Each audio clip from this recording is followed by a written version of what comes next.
வணக்கம் நேர்களே, இன்னைக்கு நாம பார்க்கக்கூடிய சிறப்பு பதிவு சுக்கிரனுடைய பெயர்ச்சி. கும்ப ராசியில் இருக்கக்கூடிய சுக்கிரன் பகவான் வருகின்ற மார்ச் மாதம் 2ஆம் தேதி மீன ராசிக்கு பெயர்ச்சியாகி போறார். மீன ராசியில சுக்கிரன் உச்சம் அடையக்கூடிய ஒரு தருணம். இந்த 26 நாட்களுக்கு சுக்கிரனாகப்பட்டவர் உச்சம் பெற்று ஒவ்வொரு ராசி என்பர்களுக்கும் உண்டான பலன்களை என்ன மாதிரியா கொடுக்க போறார். ஏன்னா சுக்கிரனாகப்பட்டவர் ஜோதிட ரீதியாக வருமானத்தை குறிக்கக்கூடிய ஒரு கிரகம், ஆடம்பர ஒரு வாழ்க்கையை குறிக்கக்கூடிய ஒரு கிரகம், அடுத்து ஒரு கலத்தர காரகமும் கூட இந்த சுக்கிரன். அதனால எந்தெந்த ராசி என்பவர்களுக்கு என்ன மாதிரியான ஒரு மாற்றங்கள் இருக்க போகுது அப்படின்றத இந்த பதிவுல நம்ம தெளிவா பார்க்க போறோம். இந்த சேனல்ல முதன்முறையா பாக்குறீங்க அப்படின்னா சப்ஸ்கிரைப் பண்ணிக்கோங்க, பெல் பட்டன்ல ஆல் ஆப்ஷன் சூஸ் பண்ணிக்கோங்க.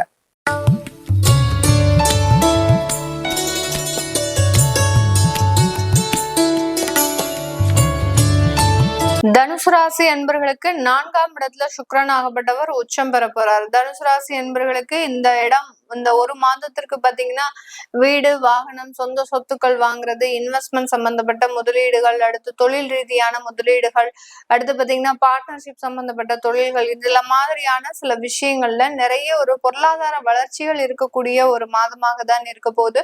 இந்த சுக்கிரன் உச்சம் பெறக்கூடிய ஒரு காலகட்டத்துல வேலை ரீதியான நிறைய முன்னேற்றங்கள், அதாவது உங்களுடைய வேலையில ஏற்கனவே நிறைய தடைகளை அனுபவிச்சிருப்பீங்க. ஒரு பொசிஷனுக்கு வர்றதுக்கு எல்லாரிடத்துலயும் நீங்க ஒரு அட்ஜஸ்ட்மெண்ட் பண்ணக்கூடிய ஒரு சூழ்நிலை, உங்களுடைய உயரதிகாரிகள் உங்களுக்கு சப்போர்ட்டிவா இல்லாம வேறொரு நபர்களுக்கு சப்போர்ட்டிவாக இருக்கக்கூடிய ஒரு அமைப்புகளும் இந்த தனுசு ராசி என்பவர்களுக்கு இருந்திருக்கும். இந்த சுக்கிரன் உச்சம் பெறக்கூடிய காலகட்டத்துல உங்களுடைய உயர் அதிகாரிகள்னால கிடையாது, வேற யாராலையும் உங்களுடைய வளர்ச்சியை தடுத்து நிறுத்தவே முடியாது. அந்த அளவுக்கு மிக பெரிய அளவுக்கு உயர்ந்த ஒரு உச்சத்தை தொடக்கூடிய ஒரு நேரமாக தான் இந்த தனுசு ராசி என்பவர்களுக்கு பொருளாதார ரீதியாகவும் வேலை ரீதியாகவும் ஒரு திடமான ஒரு முன்னேற்றத்தை அளிக்கக்கூடிய ஒரு நேரமாக இருக்கும். இந்த காலகட்டம் உங்களுடைய குழந்தைகளினுடைய வளர்ச்சியில ஒரு முக்கியமான ஒரு பங்கு அப்படின்றது கண்டிப்பாக இருக்கும். அவர்களினுடைய உயர்கல்விக்காக நீங்க நிறைய ஒரு பிரயத்தனங்களை எடுத்து அதனுடைய விஷயத்துல நிறைய ஒரு மாற்றங்களை செய்யறதுக்குண்டான ஒரு நேரமாகவும் இருக்கும். குழந்தைகளை விட்டு பிரியக்கூடிய ஒரு தருணம், அவர்கள் வெளிநாட்டுக்கு போகிறதோ இல்ல வெளி இடத்திற்கு போகிறதோ, ஒரு உயர் கல்விக்காக இருக்கலாம், ஒரு வேலை வாய்ப்பு ரீதியாக இருக்கலாம், இல்ல திருமணம் சம்பந்தப்பட்ட ஒரு பிரிவாக இருக்கலாம். இந்த மாதிரியாக குழந்தைகள் ரீதியான சில பிரிவுகளும் ஏற்படக்கூடிய ஒரு நேரமாக தான் இந்த தனுசு ராசி என்பவர்களுக்கு இந்த காலகட்டம் ஒரு முக்கியமான ஒரு மாற்றத்தை கொடுக்க போது. லாபஸ்தானாதிபதி 4ஆம் இடத்துல உச்சம் பெற போறார். லாபஸ்தானாதிபதி 4ஆம் இடத்துல உச்சம் பெறது ஒரு மிகப்பெரிய ஒரு கட்டமைப்பை வலுப்படுத்தக்கூடிய ஒரு நேரமாக இருக்கும். தொழில் சார்ந்த கட்டமைப்புகளை வலுப்படுத்தக்கூடிய ஒரு நேரமாக தான் இந்த தனுசு ராசி என்பவர்களுக்கு ஒரு நல்ல ஒரு சேஞ்சஸ், அதாவது தொழில்ல நிறைய கஷ்டங்கள் இருந்தாலும் நஷ்டங்கள் இல்லாம இருக்கணும்.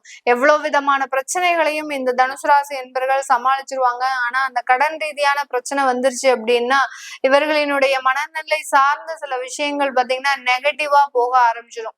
எவ்வளவோ உழைக்கிறதுக்கு தயாராக இருந்தாலும் அந்த கடனை அடைக்க முடியல அப்படின்ற பட்சத்துல அந்த மென்டலி ரொம்ப டிப்ரெஸ் ஆகி அதன் ரீதியான சில மருத்துவ செலவுகள்லாம் ஏற்படக்கூடிய ஒரு அமைப்புகள்லாம் கடந்த காலத்துல இருந்திருக்கு. அதனால இந்த தனுசு ராசி என்பவர்களுக்கு அந்த நஷ்டங்கள் வராம கடனை தவிர்ப்பதற்கு உண்டான சில வழிமுறைகளை முயற்சிக்கக்கூடிய ஒரு காலகட்டமாக தான் இந்த சுக்கிரனுடைய பெயர்ச்சி ஒரு அற்புதமான ஒரு மாற்றத்தை இந்த தனுசு ராசி என்பவர்களுக்கு எளிதில் விரைவாக துரிதமாக கிடைக்கக்கூடிய ஒரு நேரமாக இருக்கும். இந்த காலகட்டம் இந்த தனுசு ராசி என்பர்கள் தன்னுடைய வேலை வாய்ப்புகள்ல பாத்தீங்கன்னா கொஞ்சம் நீங்க ரொம்ப எதிர்பார்ப்புகள் இருக்கும். எங்க உங்களுக்கு இன்கம் அதிகமா இருக்கும் அதை பத்தி நீங்க சூஸ் பண்ணுங்க. அதை சூஸ் பண்ணுனீங்க அப்படின்னா நிறைய ஒரு சேஞ்சஸ் இருக்கக்கூடிய ஒரு மாதமாகவும் தான் இருக்க போகுது. அதே சமயத்துல உங்களுக்கு பதவி உயர்வுகள் உங்களை தேடி வரக்கூடிய ஒரு தருணம். அர்த்தாஷ்டம சனியோட சேர்ந்து அந்த சுக்கிரன் உச்சம் பெற போறார். அதனால பதவி உயர்வுகள் வந்தாலும் ஒரு உடல் ரீதியான சில செலவுகளும் அங்க கூடயே அப்படியே வரும்.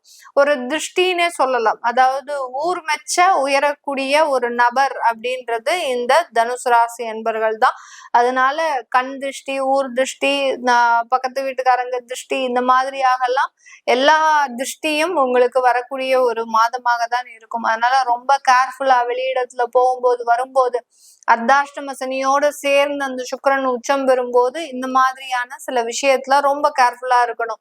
ஒரு இடத்துல நீங்க ஒரு ப்ராஜெக்ட் விஷயமா பேச போறீங்க, அங்க சக்சஸ்ஃபுல்லா ஆயிடுச்சு அப்படின்னா அதை பார்த்து பொறாமப்படுபவர்கள் நிறைய பேர் இருப்பாங்க. அதனால அந்த ப்ராஜெக்ட சக்சஸ்ஃபுல்லா கொண்டு போறதுக்கு உண்டான ஒரு வாய்ப்புகள் உங்களுக்கு பெரிய அளவுக்கு தடைப்பட்டு போயிடும். அதனால எந்த ஒரு விஷயங்கள் செய்தாலும் ரொம்ப சைலண்டா, எந்த விதமான ஒரு பிரபகண்டாவும் இல்லாமல் பண்ணுங்க. அது உங்களுடைய வாழ்க்கை முன்னேற்றத்தை தீர்மானிக்கக்கூடிய ஒரு விஷயமாக இருக்கும். ஏன்னா நீங்க இழந்த இழப்புகள் அபரிமிதமானது. இன்னைக்கு ஒரு இடத்துல நீங்க உயர்ந்தாலும் நீங்க இழந்த இழப்புகளை மீட்டெடுக்கிறதுக்கு இன்னும் கிட்டத்தட்ட ஒரு 4 வருட காலங்கள் காத்துட்டு இருக்கக்கூடிய ஒரு அமைப்பாக இருக்கு. அப்படி இருக்கும்போது உங்களுடைய வளர்ச்சிகளை கண்டு பொறாமைப்படக்கூடிய ஒரு கூட்டத்திற்கு நடுவே நீங்க கொஞ்சம் கொஞ்சமாக உங்களுடைய வளர்ச்சியை வெளியில காட்டுறது நல்லது.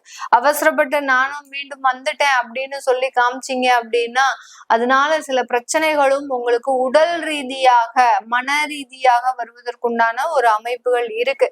இதுதான் இந்த அர்த்தாஷ்டம சனி கொடுக்கும். ஆனால் அந்த சுக்கிரன் உச்சம் பெறக்கூடிய காலகட்டம் நல்ல ஒரு வருமான வளர்ச்சிகளை கொடுக்கறதுக்குண்டான ஒரு நேரம். எல்லாத்தையுமே ரொம்ப பிளான் பண்ணி சில விஷயங்களை செய்யக்கூடிய ஒரு அமைப்பு அப்படின்றது இந்த தனுசு ராசி என்பவர்களுக்கு இருக்கும். பெண்கள் இந்த நேரத்துல ஒரு புதிதாக தொழில் அமைக்கக்கூடிய ஒரு நேரம், அவர்களுக்கு உண்டான பாதைகளை மாற்றி அமைக்கக்கூடிய ஒரு நேரம்.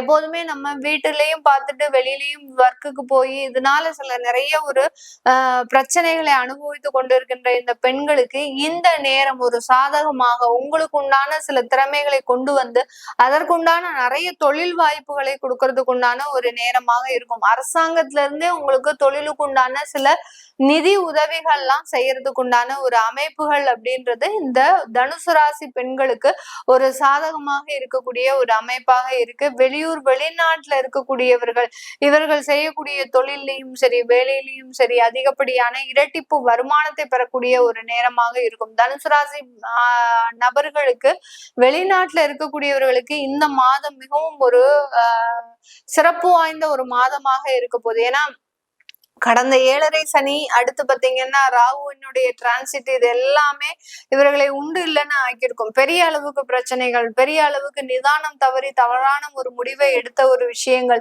அடுத்து குடும்பத்துல ஒரு கணவன் மனைவி பிரிவு, ஒரே இடத்துல இருந்துகிட்டே கணவன் மனைவி பேயிங் கெஸ்டா இருக்கிறது, ஒருத்தருக்கு ஒருத்தர் பாத்துக்கிறதுக்கு கூட கிடையாது, பேசிக்கிறதுக்கு கூட கிடையாது.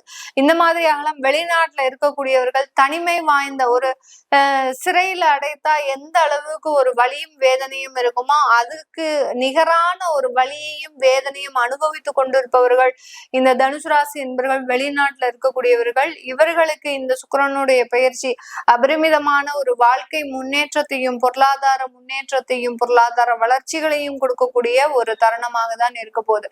இது எல்லாமே நம்ம கோச்சார நிலவரப்படி பலன்களை கணிச்சு சொல்லியிருக்கிறோம். உங்களுடைய சுய ஜாதக திசாபுத்தி பலன்களை பார்க்கணும் விருப்பப்படுறவங்க கீழே இருக்கிற நம்பருக்கு வாட்ஸ்அப்ல அப்பாயின்மெண்ட் வாங்கிக்கிட்டு நீங்க கன்சல்ட் பண்ணிக்கலாம். உங்களுடைய குழந்தைகளுக்கு ஜாதகம் எழுதணும், நியூமராலஜி படி பேர் வைக்கணும்னு நினைக்கிறவங்களும் கீழே இருக்கிற நம்பருக்கு வாட்ஸ்அப்ல மெசேஜ் அனுப்பி அதற்குண்டான விவரங்கள் தெரிஞ்சுக்கலாம். உங்களிடமிருந்து விடைபெறுவது உங்கள் ஆஸ்ட்ரோபூர்ணா. நன்றி, வணக்கம்.